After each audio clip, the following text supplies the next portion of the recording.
J'aime, comme beaucoup d'entre vous, le confort du train-train quotidien, le sentiment de sécurité et la tranquillité que procure ce qui est familier et répétitif. Bon Dieu. Je les apprécie comme tout un chacun. Mais dans cet esprit de commémoration qui prévoit que les événements importants du passé, habituellement associés à la mort d'un individu ou à la fin de quelque horrible bataille sanguinaire, soient célébrés par de sympathiques congés, j'ai pensé que nous pourrions célébrer ce 5 novembre, jour hélas oublié, en consacrant un court instant de notre vie quotidienne à nous asseoir et à bavarder un peu. Il existe bien sûr des personnes qui ne veulent pas que nous parlions. Laissez-moi réfléchir. Je soupçonne qu'en ce moment même, des ordres sont aboyés dans des téléphones et que des hommes armés vont bientôt se mettre en route. Le chancelier Settler. Et merde. Pourquoi? Parce que même si on peut substituer la matraque à la conversation, les mots conserveront toujours leur pouvoir. Les mots sont le support de la compréhension et pour ceux qui les écouteront, l'énonciation de la vérité. Et la vérité, c'est que quelque chose va très mal dans ce pays, n'est-ce pas? C'est vous qui l'avez conçu, vous la vouliez indéréglable. Vous m'avez dit toutes les télés de Londres. Cruauté et injustice, intolérance et oppression.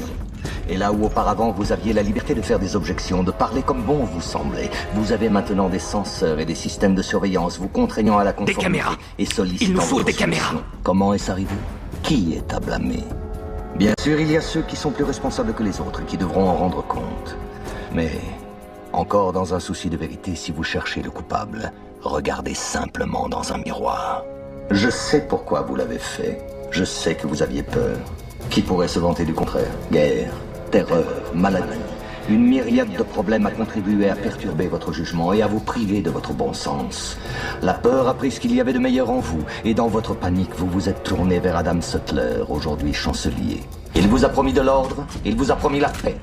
Tout ce qu'il a demandé en échange, c'est votre consentement silencieux et docile. Inspecteur, ils vont entrer. La nuit dernière, j'ai cherché à mettre fin à ce silence. La nuit dernière, j'ai détruit le Old Bailey pour rendre la mémoire à ce pays.